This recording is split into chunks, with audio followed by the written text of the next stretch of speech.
नीरज जी को तुरंत बताना चाहिए कि रावण कौन है, और जिसको वो छोड़ के आए हैं, जिनके साथ वो पहले रहे हैं, मुझे लगता है कि उनका इशारा है कि वो नीतीश कुमार जी को रावण साबित करने में लगे हुए हैं। जदयू को मैं कहूँगा कि अलीगढ़ का ताला अपने गेट पर लगा दे, तो कितना भी ताला लगाएंगे, दीवार फांद के लोग चले आएंगे। और जो विभीषण आए हैं, उन्होंने एक बयान दिया है कि 2 ही लोग रह जाएंगे जदयू में, बाकी सभी लोग बीजेपी में आ जाएं। अपने यहाँ तो कोई पूछ नहीं रहा है, और दूसरे के यहाँ जा करके कोई भगा रहा है, और कोई बिना नाश्ता के ही लौटा दे रहा है। कोई कहता है कि कोई पॉलिटिकल गप करने नहीं आए। जिस लौ कुश के सहारे थे ना, वो लौ कुश तो राम के बेटे थे, और यह पार्टी राम की स्थापित की हुई पार्टी है। यहाँ राम राज्य की कल्पना होती है, यहाँ रामायण को आदर दिया जाता है, और नीतीश कुमार जहाँ है ना, वहाँ रामायण को गाली दिया जाता है। एक तो चिराग पासवान का आप राजनीति देखेंगे, वो हमेशा नीतीश कुमार के खिलाफ रहे हैं, तो भाजपा नीतीश के खिलाफ लड़ रही है, वो हमारे साथ हैं। नमस्कार, आप देख रहे हैं लाइव बिहार में आपके साथ रूपम। देखिए, लोकसभा का चुनाव आने वाला है और उससे पहले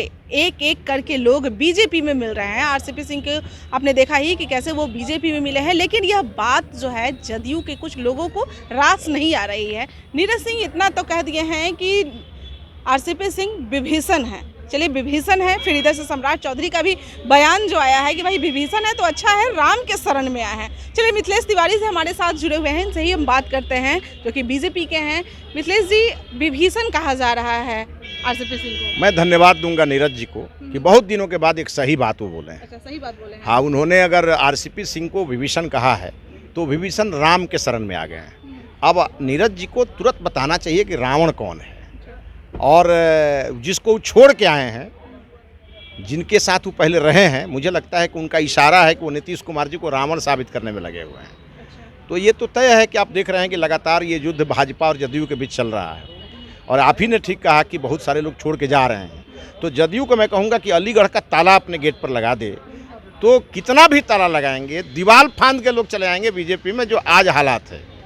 कोई जदयू में रहना नहीं चाहता, और जो विभीषण आए हैं, उन्होंने एक बयान दिया है कि 2 ही लोग रह जाएंगे जदयू में, बाकी सभी लोग बीजेपी में आ जाएंगे। और इसका एक सबसे बड़ा कारण है, जनता दल यूनाइटेड का निर्माण ही लालू से लड़ने के लिए हुआ था, और जदयू लालू के ही गोद में बैठ गई। ये बात जदयू के लोगों को अच्छा नहीं लग रहा है, और यही कारण है कि वो बीजेपी के साथ लोग आ रहे हैं, लगातार आ रहे हैं, और ये क्रम जारी है। अच्छा, ये भी कहा जा रहा है कि बहुत सारा प्रलोभन दिया जा रहा है, और इसी की वजह से है कि बीजेपी में सबको बुलाया जा रहा है। स्वेच्छा से लोग नहीं आ रहे हैं, और जो लोग कोई एक चिट्ठी जारी करे ना, जिसको हम लोगों ने कोई लेटर लिख के बुलाया हो, कोई एक चिट्ठी जारी करें कि किसको हमने लेटर दिया, किसको हमने प्रलोभन दिया।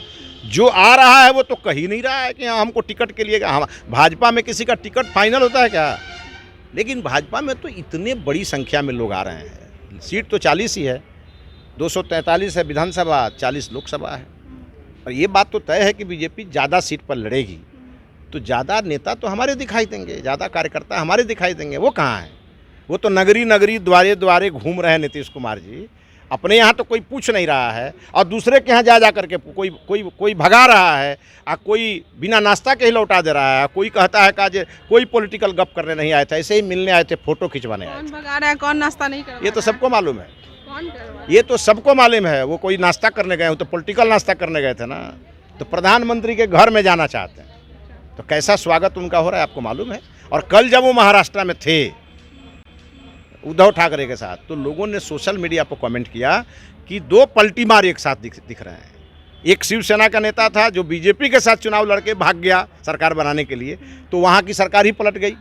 और एक ये नेता जो गया था, ये बीजेपी के साथ आकर के जीता, बीजेपी के साथ कस्में खाया, और राजद के गोद में जाकर बैठ गया। तो लोगों ने लिखना शुरू किया, 2 पलटी मार नेता देश की आर्थिक नगरी में एक साथ मिल रहे थे। मतलब विभीषण के बारे में कहा जाता है कि घर की भेदी लंका ढाए, विभीषण को कहा जाता है। यानी कि आप लोग भी मान रहे हैं कि आरसीपी सिंह हो या उपेंद्र कुशवाहा हो, अब आप लोग की तरफ पहुंच गए हैं, तो उस घर को ढा के रहेंगे। देखिए, ऐसा है कि घर को ढाहने के लिए हम नहीं बुलाए, और वो आए हैं हमारे यहाँ, तो हमारी अपेक्षा भी नहीं है कि वो अपने घर को, वो घर छोड़ के चले आए। उस घर में उनको काटता है वो घर, क्योंकि उस घर में कभी बिहार को बनाने का संकल्प लिया जाता था, उस घर में राजद के खिलाफ लड़ने का संकल्प होता था, उस घर में अपराधियों को जेल से छोड़ने का संकल्प नहीं लिया जाता था।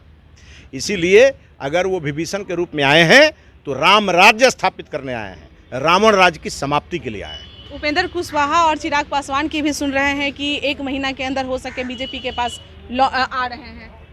देखिए बीजेपी के साथ सभी आएंगे, आप चिंता मत करिए। और एक दिन ऐसा आएगा कि रेलवे स्टेशन पर यही 2 लोग खड़े मिलेंगे, ट्रेन भी इनको छोड़ के चली जाएगी। जो बात आरसीपी सिंह ने कहा है ना, वो बात आपको सच होकर के दिखाई देगा। बीजेपी एक इतना बड़ा आंदोलन के रूप में आपको बिहार में दिखेगी जिसकी कल्पना किसी ने नहीं की होगी।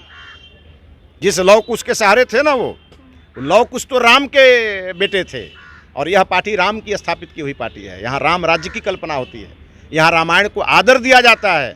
और नीतीश कुमार जहाँ है ना, वहाँ रामायण को गाली दिया जाता है। वहाँ सनातन धर्म को बैन करने की बात होती है, वहाँ बजरंग बली को बैन करने की बात होती है। उनके साथ वो बैठे हैं। चलिए एक लास्ट सवाल है, जिस तरह से लोग कह रहे हैं, विपक्ष के लोग कह रहे हैं कि प्रलोभन दिया जा रहा है, कुछ न कुछ बातें होती है, उसके बाद फिर लोग आते हैं। बातें भले ही पहले से बीजेपी में जाने की होती है, लेकिन कुछ न कुछ फिर बैठकर मीटिंग होती है कि भाई मेरा ये बात माना जाए तभी हम बीजेपी में आएंगे।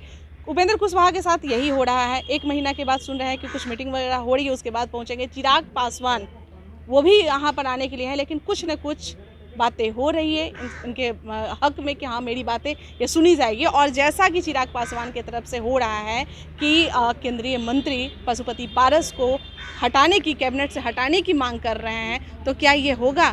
आप लोग उधर जाने के लिए, उनको अपने पास लाने के लिए पशुपति पारस को? देखिए, हम लोग किसी को लाने के लिए बेचैन नहीं है।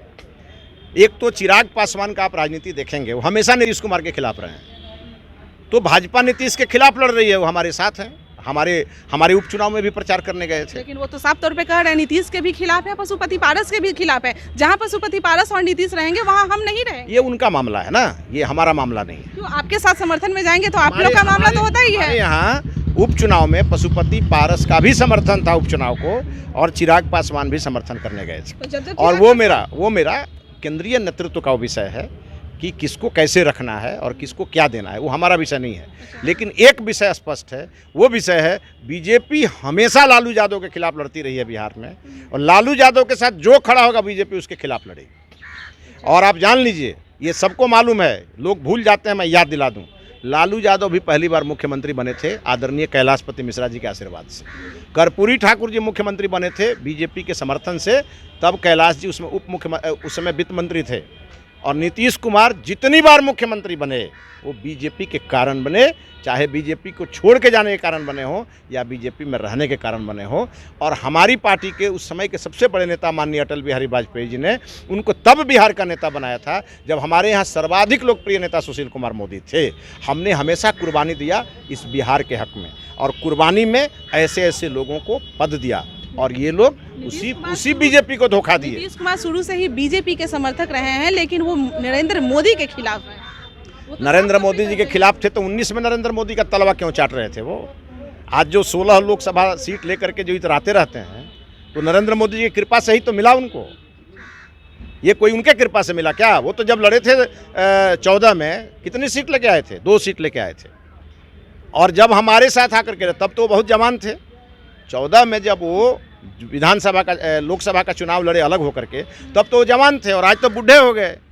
और उनका चेहरा कितना अच्छा था, ये बीजेपी का भेसलिन मल मल करके हम लोगों ने उनके चेहरे को चमकाया था।